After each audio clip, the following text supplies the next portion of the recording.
Hello again, it's Joey John Maguire.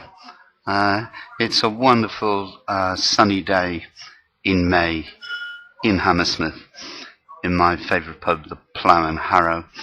Um, and I'm about to recite my latest poem, again done in the early hours of this morning, and it's called Haunted.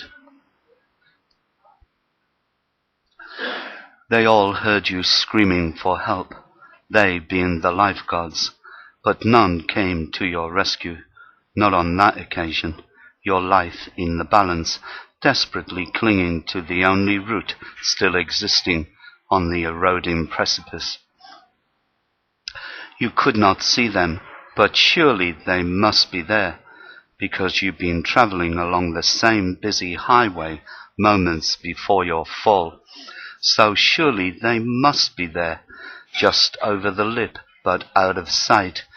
Even if they didn't see you fall, they must have heard your screams.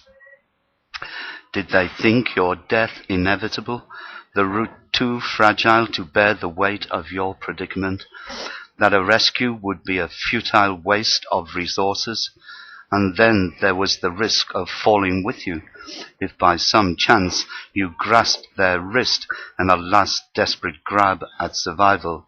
No eyes peering, heads bobbing over the edge to see if you were there, but surely they must have heard your screams. So there you were, perilously poised and hanging from a precipice, with only a handful of fragile root between you and the certain death gravity and your fall would bring.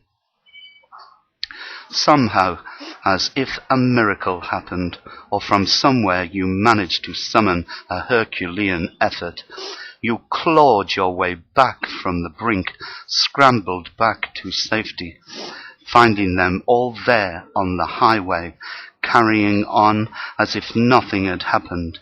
And when you asked, "Did you not hear me screaming?" your words were met with silence, as they all presented with deaf ears and lame excuses.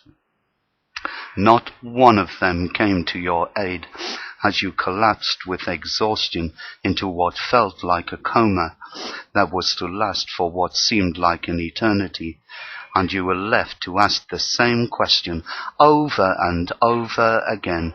Surely they must have heard me screaming. After much soul-searching, you realize that they are to be pitied, for they had pretended to be busy, or were being driven too hard. They had no time to hold the safety net, the one they had been given in the event of such occasions. It was easier to ignore your screams, watch you slip away, in a silent hope that you would go quietly and not come back to haunt them.